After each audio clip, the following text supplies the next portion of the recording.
Zombie Strippers, I think, for me, is everything that I've always wanted to do. I'm a huge horror movie fan, and I always loved Quentin Tarantino. Right.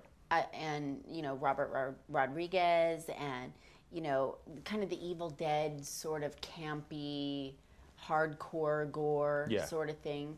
And, when I was approached with the script, I read it and I was like, this is a no-brainer. I'm gonna do this for sure. Right.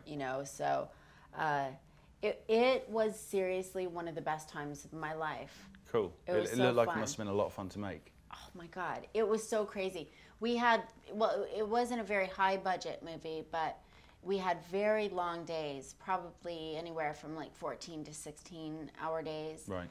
And 6 of those hours were in the makeup chair. Sure. For me. But it was weird because when you have a small crew like that, it just becomes family, and you all kind of work together to make it the best thing possible. And I don't think any of us knew the reaction that we were going to get.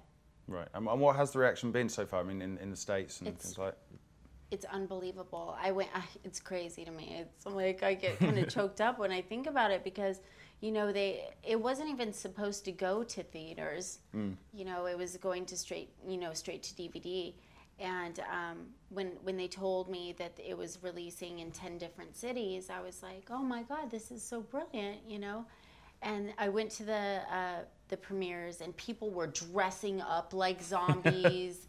And I mean, they were screaming throughout the whole film, and they knew the dialogue. I'm like, this is going to be like a cult film, like the Rocky Horror Picture Show. It is. I mean, it's got a really sort of almost 50s kind of campy vibe to it, hasn't it? Which obviously was quite intentional. But oh, yeah. There's also quite a lot of politics in there as well. I mean, is that something that appealed to you? Totally. Yeah, I loved the fact that, you're going to the movies to see something, crazy, gory, and funny, but there's so many things, underlying little political jabs that you're like, huh, word.